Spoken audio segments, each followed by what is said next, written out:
Hello everyone and welcome. This is SEC Fanatic. I'm your host, Matthew Johnson. So if you haven't watched this show before, essentially what it is SEC news. I like to usually do an interview and then also just a random sport. I usually throw that around. What word did I just say? I usually like to throw that out towards the end. Today's, by the way, I'll just save it for the end. You can find out if you watch. Okay, so continuing on, the first story that I'm going to be talking about today is SEC baseball, and I'm just going to cover this real quick, but we have some pretty good representation from the SEC in Omaha.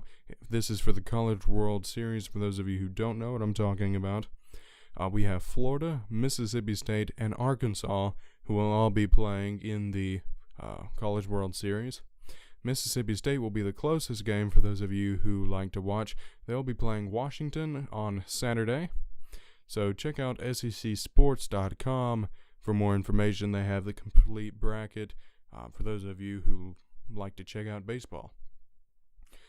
As far as the player of the week, it is a Florida baseball player. His name is Austin Langworthy. He's from Williston, Florida. He's a freshman, and he scored the home run that sealed the victory for Florida over Auburn to get them onto the College World Series and Omaha. His record of academic, I cannot talk today, guys. His record of academic excellence is also kind of what helped him out. I always like to choose athletes who aren't just great athletes. I like them to be great people all around as well too. So he is the SEC Fanatic Player of the Week, Austin Langworthy. Arkansas baseball is another one of those teams I told y'all earlier is going to be going to Omaha, so their baseball program is doing really successful. However, their football program last year, not so much. So what I'm going to be kicking off here is a new segment that I'm going to call Preseason Preliminary. And it's going to be diving in and taking a look at all 14 SEC teams leading up to this new football season and just taking a look at them and then assessing how they did last season, what their strengths, weaknesses were, and then taking a look at what they can hope to achieve this next season. Like I said, the first team I'm going to be discussing is Arkansas. I'm going to kind of go from who finished last up to the top. So the two teams I'm going to be talking about today are Arkansas and Tennessee. Arkansas finished in the bottom of the SEC West, going 4-8, 1-7. Here are their 2017 issues. They had issues really on the defensive front. Their front seven were big issues for them. They had trouble, especially in stopping the run. And then also they had an inconsistent kicking game. They just, their kicker was on and off. Also, as far as offensively, they had a lack of big plays. They saw one report where towards the end of the season they had only had like 19 or 20 big plays, which there's different definitions for what a big play is, but to only have 20 big plays your entire season, running or passing, is not that great. And then also, again, on the defensive front, they just had a lack of a pass rush. I can speak, I promise. It's just a lack of being able to get to the quarterback on pass plays and stop the running back on run plays. Never going to do well for your defense. As far as their hopes for 2018, they lie mostly in their new head coach, Chad Morris. He is a offensive-minded head coach. He's kind of like Gus Malzahn. He's from SMU. He went 14-22 there, so he did not have a winning record, but this was said to be largely due to a bad defense. Okay. Arkansas doesn't have the best one right now either, so that'll be interesting to see how that goes. He was hired by Arkansas's new athletic director, so Arkansas's program has kind of gone through and trying to hit the reset button, especially with their athletic department in whole, and with their football program, they're just trying to look for that fresh new start. Cole Kelly, for those of you who know Arkansas, will be the quarterback who's taking the reins. He is, by the way, that 6'7" quarterback that you all saw, so he's not going to have a problem seeing over his offensive linemen as big as they are. The backfield and receivers are going to be, they're not a completely inexperienced group, and they're going to also have the potential to grow, and so you shouldn't see too many problems there. Now, O-line is probably their biggest question. They've always had a history of size. Arkansas has always been, had those maulers of like 6'7", 6'8" offensive linemen, 300-something pounds, and they can just bowl over you, or at least they should. But that's not what their offensive line's history is. Their offensive line's history is to be big, but not efficient. And so, hopefully with Chad Morris coming in, they can find some efficiency there. And then, of course, their defense. Their defense was a really inconsistent piece last year, and Morris is not a defensive-minded guy, so he's going to need to find a way to, through probably his defensive coordinator, to come in and step up the defense's game.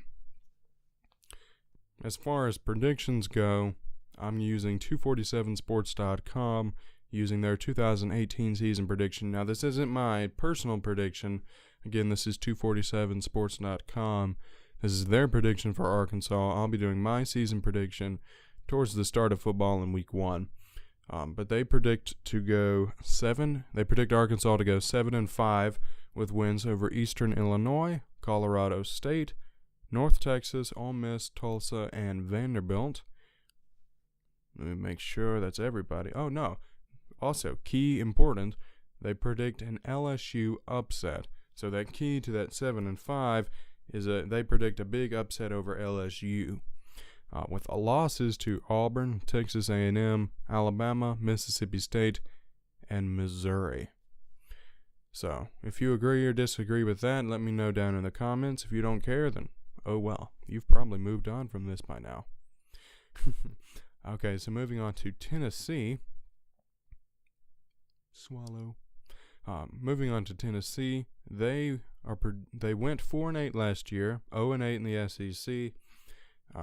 Their big issues last year really centralized over last-second losses. The last-second losses took their toll. This is a really interesting statistic here.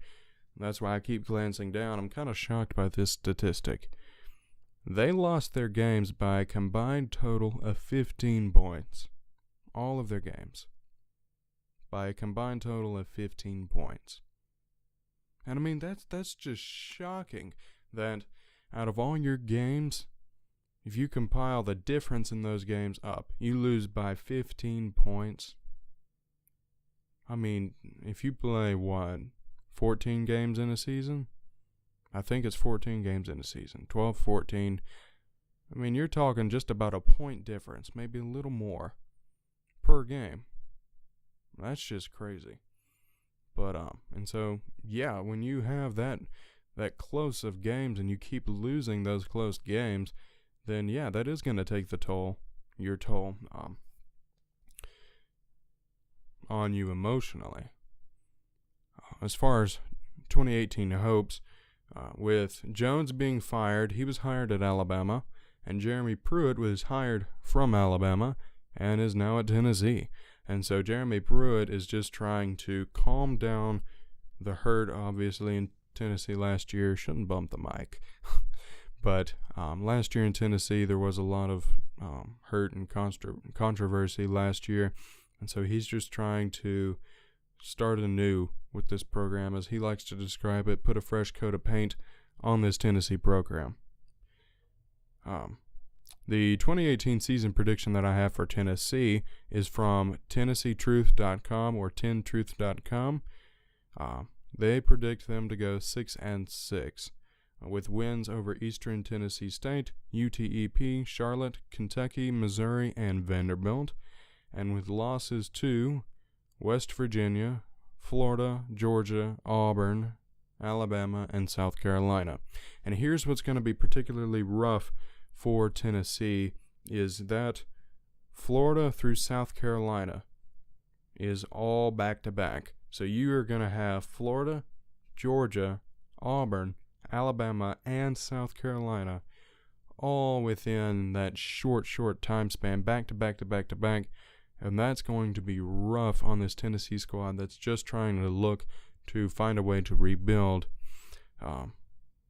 So these two teams finished last. Again, they're both looking to rebound, but Tennessee has both a personal journey and a really tough schedule to try to get through for a rebuilding team. But regardless, good luck to these two teams. Okay, so this week's crazy sport. I know you've all been sitting on the edge of your seat to find out what weirdness I'm coming up with this week. Except that I'm not coming up with it. It's real, folks. This week's crazy sport is... I think I'll go take a break. I'm just kidding. No, this week's crazy sport is bathtubbing. It has apparently been around for a long time, which is crazy, because I've never heard of it. Although I haven't been around for that long. But essentially, these people are racing bathtubs. So like a tornado comes, all your bathtubs get thrown into the river and you race them. That's how I got started. Not true facts. It is allowed to be pushed by either a motor or paddle. It's essentially like racing in canoes, except that instead of canoes, they are using bathtubs.